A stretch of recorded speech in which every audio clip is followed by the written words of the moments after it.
Vamos entrar na sombra de um cone reto. Volto a frisar que o processo para se fazer a sombra num cone reto é em tudo idêntico ao processo que se utiliza para fazer a sombra num cone oblíquo. E aquilo que nós vamos trabalhar com base num plano horizontal aplica-se da mesma forma se a base estiver num plano frontal, quer o vértice esteja antes ou depois, acima ou abaixo da base. Vamos começar pelo processo mais simples. Então, eu tenho que marcar o meu centro, tem 5 de afastamento, 2 de cota e o 2 da abscissa. Eu sei que tem 4 de raio. Bom, isto está um bocado desproporcionado, vocês desculpem lá.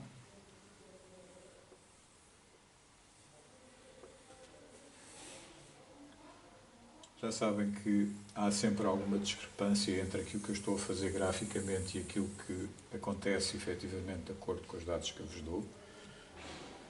Sugiro que vocês sigam a lógica mais do que seguir o grafismo. Percebam qual é o processo que está em causa. Agora vamos desenhar a base em projeção frontal.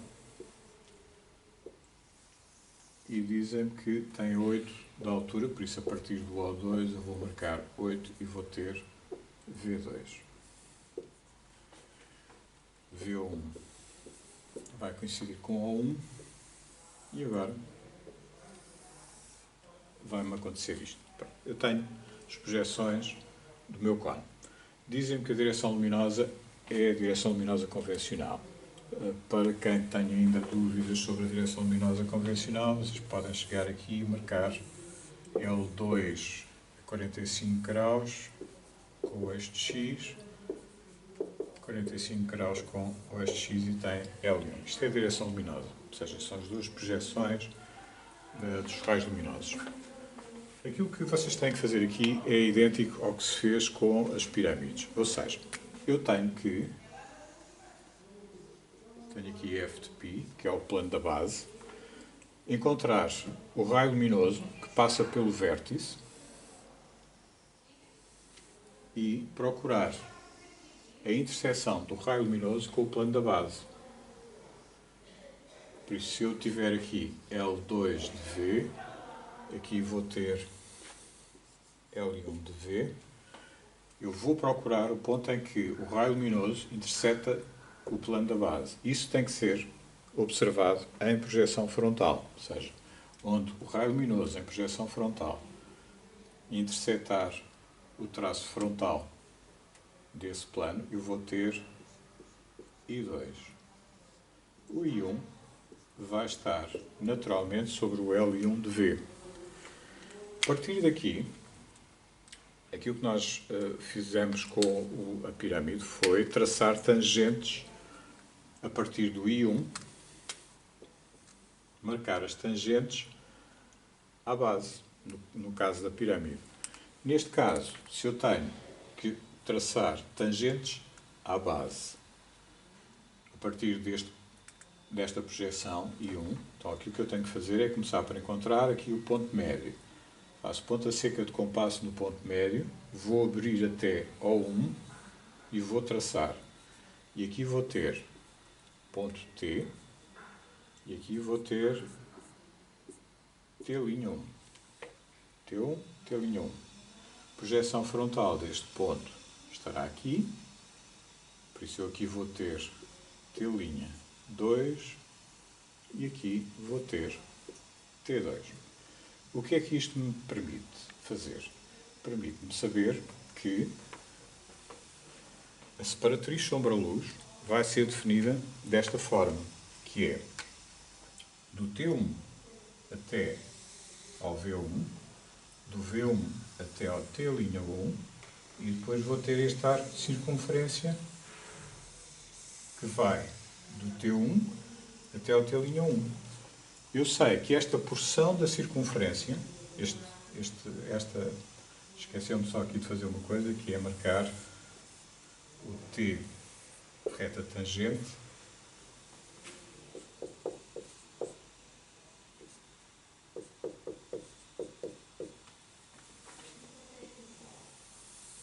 que me define o plano de sombra tangente, os planos de sombra tangentes. Agora, eu sei que esta superfície, que estará entre T1, T'1, tudo isto vai estar em sombra. Isto é a sombra própria do meu sólido, que é a projeção horizontal, será visível uma vez que o vértice está acima da base. Em projeção frontal, eu sei que o ponto T está na parte invisível do meu cone. Por isso, marca traço interrompido. O ponto T', em projeção frontal, está na parte visível do meu sólido. E então, a única coisa que eu tenho que fazer será unir com V2 e eu sei que esta é a sombra própria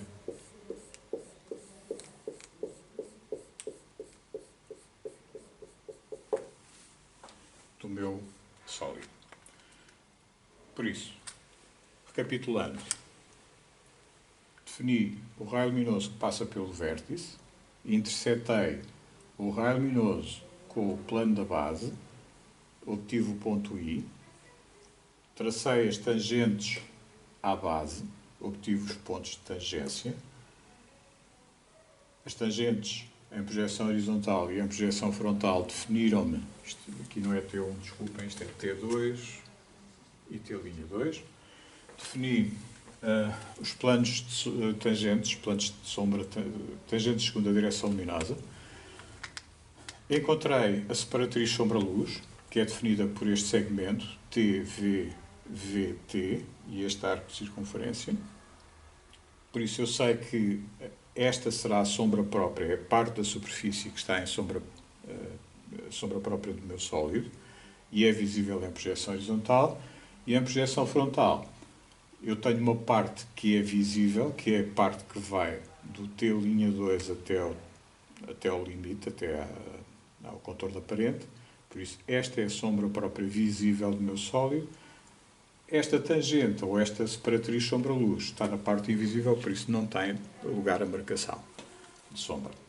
Agora, só preciso é deixar a sombra desta figura. Então, o que é que acontece? Eu sei que tenho que encontrar pontos de quebra. E, neste caso, o ponto de quebra que me interessa tem a ver com este arco de circunferência. Então, eu sei que se agarrar nesta cota da base, do plano da base, que são 2, e marcar aqui para baixo, são outros 2, eu vou ter aqui um ponto de quebra. Será Q1. E aqui será Q2. E aquilo que eu vou verificar é que o ponto O, que é o centro da base, vai ter sombra abaixo de X. Então é o que eu vou fazer. 45 graus. Os 45 graus do O1 já ali estão, por isso eu aqui vou ter O. Aqui é O1S. Ou S, porque é a sombra real do ponto O. 1, porque está abaixo de X. Então, se eu fizer ponta seca em O1S, com o raio desta circunferência, que é 4, ou se eu abrir, sim, com 4 cm de raio, eu vou ter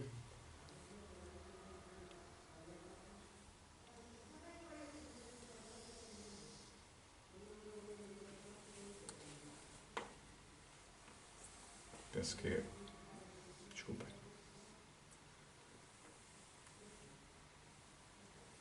4 cm de raio.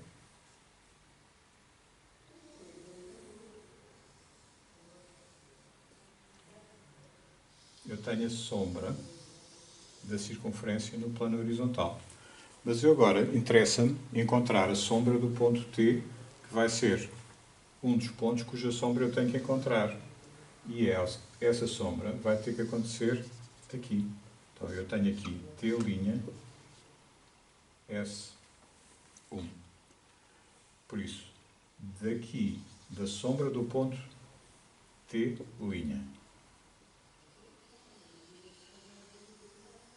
até ao eixo de X, me vai dar aqui um ponto de quebra, eu tenho a sombra projetada da base. Agora, só me falta, se eu já tenho aqui a sombra, só preciso da sombra do ponto T, como é que eu faço? Simples. Então aqui vou ter T2S, e do T2S até ao ponto de quebra, que está aqui, assinalar aqui, eu vou ter um mini arco de circunferência.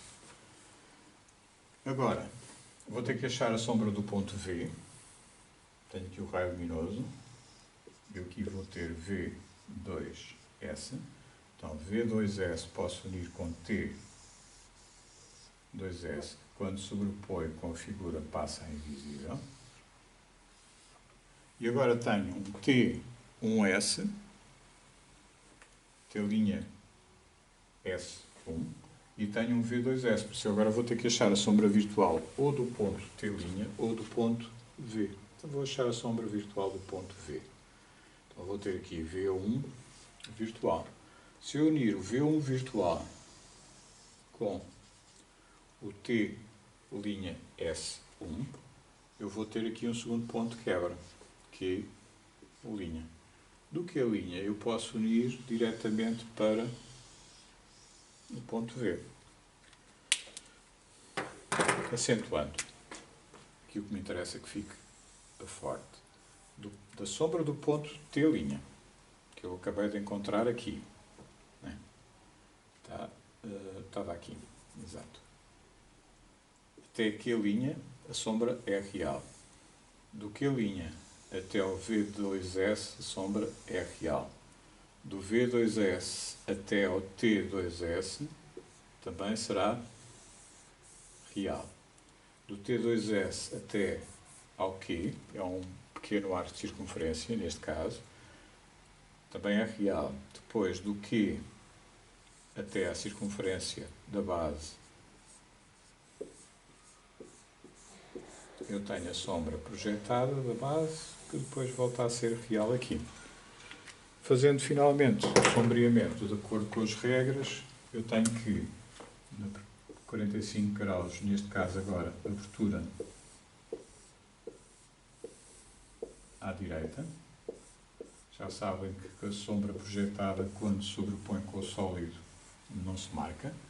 E agora em projeção horizontal, 45 graus também, abertura à direita, abaixo de X.